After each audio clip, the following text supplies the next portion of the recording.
ओम सम शनिश्चराय नमः। हर हर महादेव। श्री शिवाय नमस्तुभ्यम।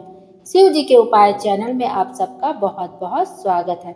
आप सब भी कमेंट में हर हर महादेव अवश्य लिखिएगा। आइए आज के वीडियो में हम शनिवार व्रत कथा का श्रवण करेंगे। शनिवार व्रत कथा। एक समय सूर्य, चंद्रमा, मंगल, बुध, बृहस्पति, शुक्र, शनि, राहु और केतु इन ग्रहों में आपस में झगड़ा हो गया कि हम सब में सबसे बड़ा कौन है। सब अपने आप को बड़ा कहते थे। जब आपस में कोई निश्चय ना हो सका तो सब के सब आपस में झगड़ते हुए इंद्र के पास गए और कहने लगे कि आप सब देवताओं के राजा हो, इसलिए आप हमारा न्याय करके बतलाओ कि हम 9 ग्रहों में सबसे बड़ा कौन है। राजा इंद्र इनका प्रश्न सुनकर घबरा गए और कहने लगे कि मुझ में यह सामर्थ्य नहीं है जो किसी को बड़ा या छोटा बतला सकूं। मैं अपने मुख से कुछ नहीं कह सकता हूँ। हाँ, एक उपाय हो सकता है। इस समय पृथ्वी पर राजा विक्रमादित्य दूसरों के दुखों का निवारण करने वाले, इसलिए तुम सब मिलकर उन्हीं के पास जाओ, वही तुम्हारे दुख का निवारण करेंगे। ऐसा वचन सुनकर सभी ग्रह देवता चलकर भूलोक में राजा विक्रमादित्य की सभा में जाकर उपस्थित हुए और अपना प्रश्न राजा के सामने रखा। राजा उनकी बात सुनकर बड़ी चिंता में पड़ गए कि मैं अपने मुख से किसको बड़ा और किसको छोटा बतलाऊं। जिसको छोटा बतलाऊंगा वही क्रोध करेगा। परंतु उनका झगड़ा निपटाने के लिए राजा ने एक उपाय सोचा। उन्होंने सोना, चांदी, कांसा, पीतल, सीसा, रांगा, जस्ता, अभ्रक और लोहा 9 धातुओं के 9 आसन बनवाए। सब आसनों को क्रम से, जैसे सोना सबसे पहले और लोहा सबसे पीछे बिछाए गए। इसके पश्चात राजा ने सब ग्रहों से कहा कि अब सब अपने अपने सिंहासनों पर बैठिए। जिसका आसन सबसे आगे वह सबसे बड़ा और जिसका आसन सबसे पीछा वह अपने आप को सबसे छोटा जाने। क्योंकि लोहा सबसे पीछे था और वह शनि देव का आसन था, इसलिए शनि देव ने समझ लिया कि राजा ने मुझको सबसे छोटा बना दिया है। इस पर शनि देव को बड़ा क्रोध आया और कहा कि हे राजा, तू मेरे पराक्रम को नहीं जानता। सूर्य एक राशि पर 1 महीना, चंद्रमा 2.25 महीना 2 दिन, मंगल 1.5 महीना, बृहस्पति 13 महीने, बुध और शुक्र 1 महीने, परंतु बड़े बड़े देवताओं को भी मैंने भीषण दुख दिया है। राजन सुनो, राम जी को 7.5 आई और वनवास हो गया, और रावण पर 7.5 आई तो राम और लक्ष्मण ने सेना लेकर लंका पर चढ़ाई कर दी, रावण के कुल का सर्वनाश कर दिया। हे राजा, अब तुम सावधान रहना। राजा कहने लगा, जो कुछ भाग्य में होगा देखा जाएगा।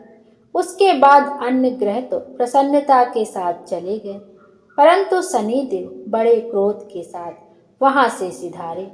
कुछ काल व्यतीत हो जाने पर जब राजा पर 7.5 की दशा आई तो शनिदेव घोड़ों के सौदागर बनकर अनेक सुंदर घोड़ों के सहित राजा की राजधानी में आए। जब राजा ने सौदागर के आने की खबर सुनी तो अश्वपाल को अच्छे अच्छे घोड़े खरीदने की आज्ञा दी। अश्वपाल ऐसी अच्छी नस्ल के घोड़े देखकर और उनका मूल्य सुनकर चकित हो गया और तुरंत ही राजा को जाकर खबर दी। राजा उन घोड़ों को देखकर एक अच्छा सा घोड़ा चुनकर सवारी के लिए चढ़ा। राजा के घोड़े की पीठ पर चढ़ते ही घोड़ा जोर से भागा। घोड़ा बहुत दूर एक बड़े जंगल में जाकर राजा को छोड़कर अंतर ध्यान हो गया। इसके बाद राजा अकेला जंगल में भटकता फिरता रहा। बहुत देर के पश्चात राजा ने भूख और प्यास से दुखी होकर भटकते भटकते एक ग्वाले को देखा। ग्वाले ने राजा को प्यास से व्याकुल देखकर पानी पिलाया।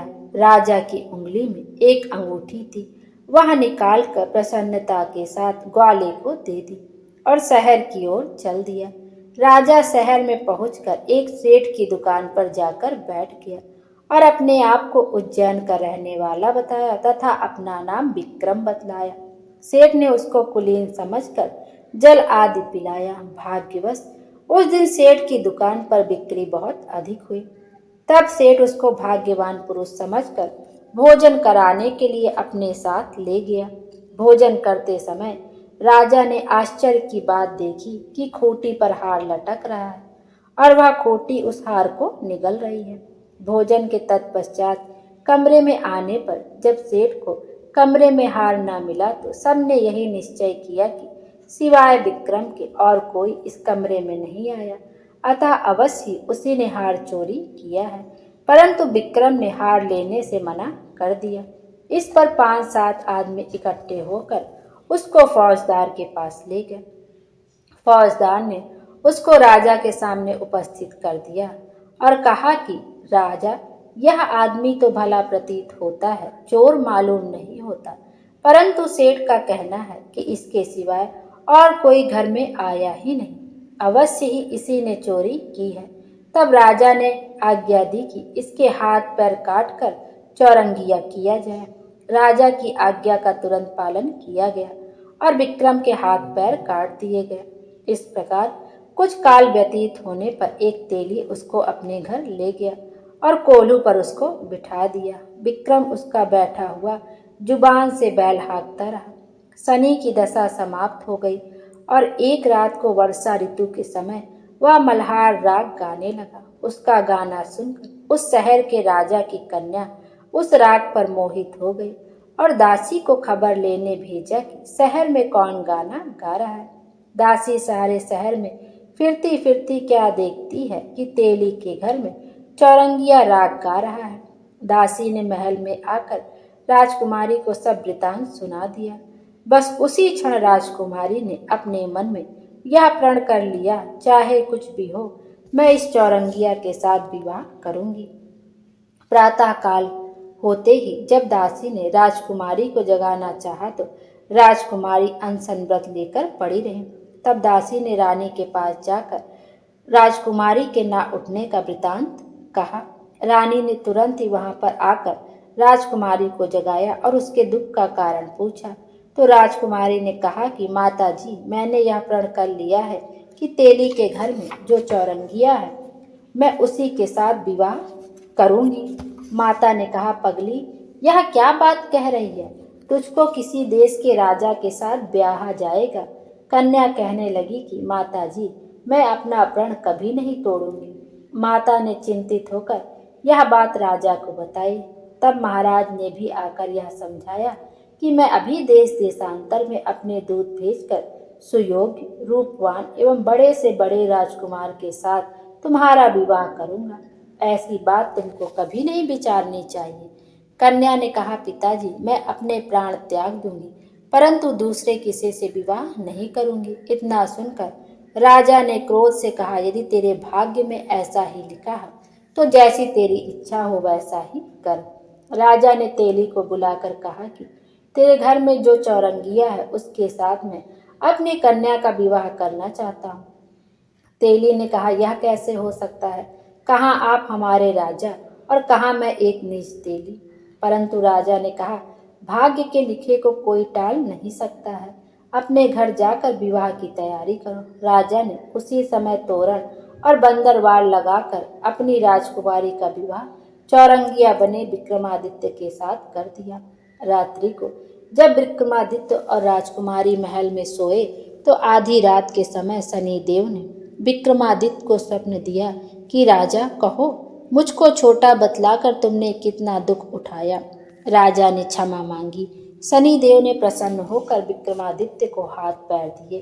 तब राजा ने कहा, महाराज, मेरी प्रार्थना स्वीकार करें कि जैसा दुख आपने मुझे दिया ऐसा दुख किसी और को ना दें। शनिदेव ने कहा कि तुम्हारी यह प्रार्थना मुझे स्वीकार है।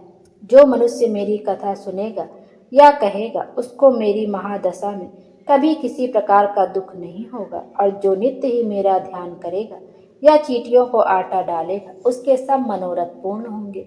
इतना कहकर शनिदेव अपने धाम को चले गए। राजकुमारी की आंख खुली तो उसने राजा के हाथ पांव सही सलामत देखे तो उसे बहुत आश्चर्य हुआ। उसको देखकर राजा ने अपना समस्त हाल कहा कि मैं उज्जैन का राजा विक्रमादित्य हूँ। यह बात सुनकर राजकुमारी अत्यंत प्रसन्न हुई। प्रातःकाल राजकुमारी से उसकी सखियों ने पूछा तो उसने अपने पति का समूचा वृतांत कह सुनाया। तब सब ने प्रसन्नता प्रकट की और कहा कि ईश्वर ने आपकी मनोकामना पूर्ण कर दी। जब उस सेठ ने यह बात सुनी तो वह विक्रमादित्य के पैरों में गिरकर क्षमा मांगने लगा कि आप पर मैंने चोरी का झूठा दोष लगाया, अतः आप मुझको जो चाहे दंड दे। राजा ने कहा, मुझ पर शनि देव का कोप था, इसी कारण यह सब दुख मुझको प्राप्त हुआ है। इसमें तुम्हारा कोई दोष नहीं है। तुम अपने घर जाकर अपना कार्य करो।